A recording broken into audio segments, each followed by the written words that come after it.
కూటమి ఏర్పడి దాదాపు సంవత్సరం దగ్గరలో పడ్డాం. ఎలా అనిపిస్తుంది మేడం కూటమి ప్రభుత్వం నిర్ణయాలు, పరిపాలన ఎలా ఉంది? ఆయన పరిపాలనకే కానీ చంద్రబాబు నాయుడు గారి నిర్ణయాలకే కానీ తిరుగులేదు. ఎదురు చెప్పేవాళ్ళు కూడా ఎవరు లేరు. ఎందుకని అంటే అతనేమి నిన్న మొన్న వచ్చినటువంటి ఫ్యాన్ కాదు కదా ఇంట్లో ఉండడానికి. సైకిల్ ఊరు మొత్తం తిరిగిద్ది.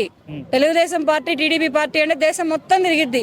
ఆయన గురించి మన ఇండియా కంట్రీలో తెలియని రాష్ట్రం లేదు. మన ఇండియన్ వరకు తెలియని ముఖ్యమంత్రి లేడు, తెలియని డిప్యూటీ సీఎం లేరు.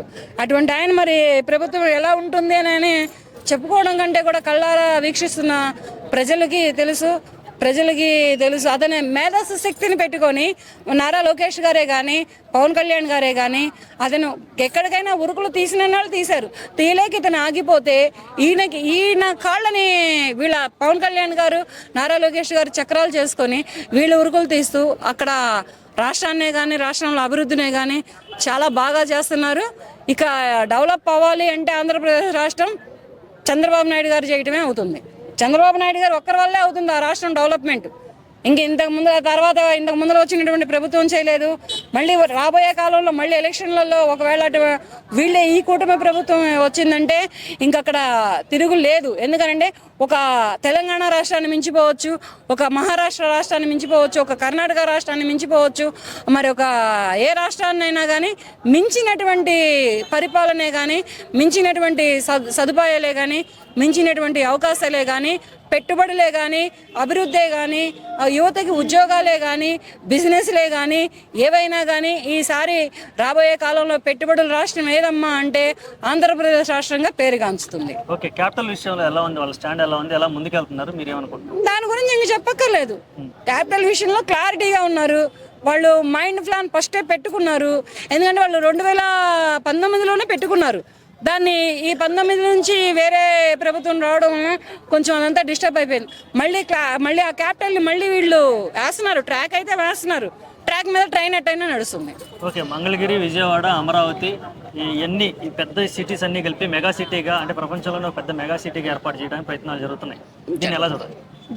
జరుగుతున్నాయి కాదు, జరుగుతాయి, చేస్తున్నారు. ఆల్రెడీ అవి అభివృద్ధి చేయడం స్టార్ట్ చేశారు వాళ్ళు. అభివృద్ధిలో భాగంగా మరి పెట్టుబడులు వస్తున్నాయి, బిజినెస్లు వస్తున్నాయి, విదేశాల నుంచి బిజినెస్లు కూడా వస్తున్నాయి. మన లూలు మాల్ కూడా బ్యాక్ వచ్చింది. లూలు మాల్ కూడా బ్యాక్ వచ్చింది. లూలు మాల్ రావడం వరకు చాలా మంది హర్షం వ్యక్తం చేశారు. అవును, మరి అప్పుడు ప్రభుత్వంలో వెళ్ళిపోయింది, వెనక్కి వెళ్ళిపోయింది. ఈ ప్రభుత్వంలో నేను ఎక్కడ నిలబడతారా బాబు, నా వల్ల కాదురా, నేను నా పుట్టింటికి వెళ్ళిపోతానని వెళ్ళిపోయింది. మళ్ళీ అటువంటి లూలు మాల్ అనేది మరి ఆంధ్రప్రదేశ్ రాష్ట్రంలో అడుగు పెట్టింది అంటే మరి అదంతా చంద్రబాబు నాయుడు గారి మేధస్సుతనం, చంద్రబాబు నాయుడు గారి చాకచక్యం.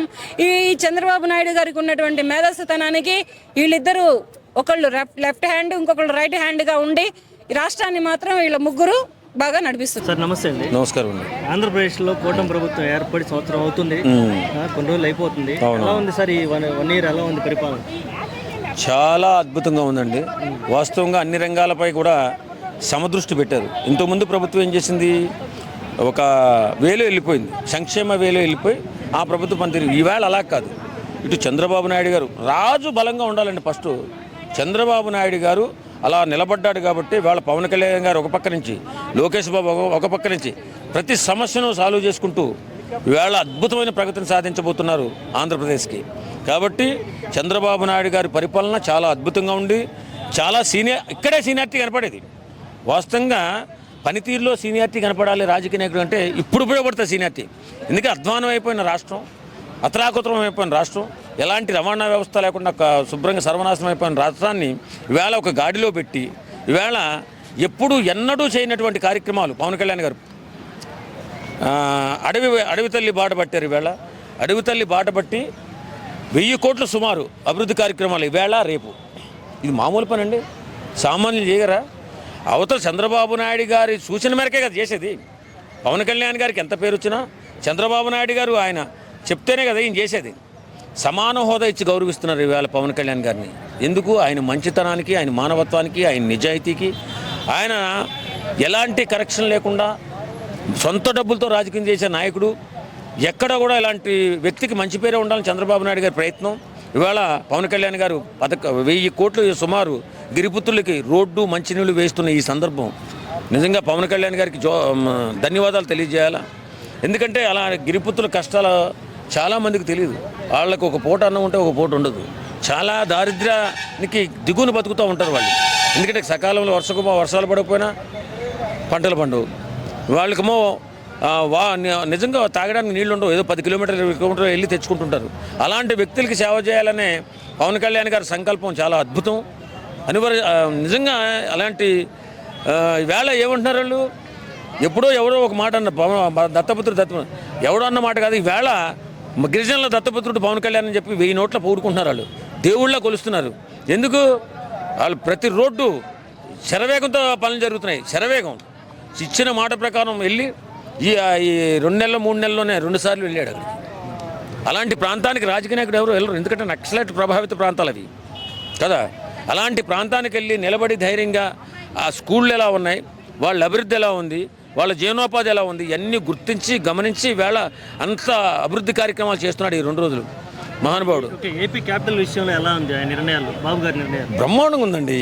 ఏపీ క్యాపిటల్ బ్రహ్మాండంగా చూడండి. ఇక్కడి నుంచి ఎలా ఉంటుందో లోకేష్ బాబు ఒక పక్క, పవన్ కళ్యాణ్ ఒక పక్క చంద్రబాబు నాయుడు 3 దిక్కులు కమ్మేసి అభివృద్ధి కార్యక్రమాలు ఎలా చేస్తున్నారు. అసలు మనసున్న ప్రతి ఒక్కడు కూడా ఈరోజు చంద్రబాబు నాయుడు గారి పరిపాలనా విధానాన్ని గొప్పగా చెప్పుకోవాలి.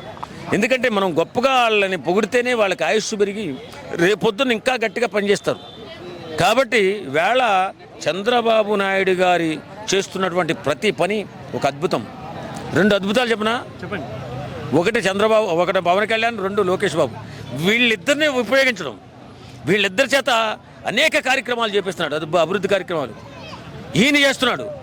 మరి అదేనండి స్ట్రక్చర్. అది పగడ్బందీగా ప్లానింగ్ ఉండాలంటే సీనియారిటీ కావాలని ఎందుకు అడుగుతారు? పవన్ కళ్యాణ్ గారు ఇంత సీనియారిటీ ఉన్నది ఈయన 15 సంవత్సరాల ముఖ్యమంత్రి కావాలని ఎందుకు కోరుకుంటాడు? ఆయన విజను, ఆయన ఆలోచన, ఆయన కల కన్నాడు కాబట్టి హైదరాబాద్ ఈరోజు ఇలా ఉంది. ప్రపంచంలో అద్భుతమైన నగరంగా ఉందంటే చంద్రబాబు నాయుడు గారు కలగన్నాడు కాబట్టి. అలాంటి ఆలోచన వ్యక్తి కోసం మేము ఎందుకు నిలబడకూడదని పవన్ కళ్యాణ్ గారు వేళ చేస్తున్నటువంటి ఈ అద్భుత కార్యక్రమాలు నిజంగా చంద్రబాబు నాయుడు గారికే పేరు చేస్తాయి.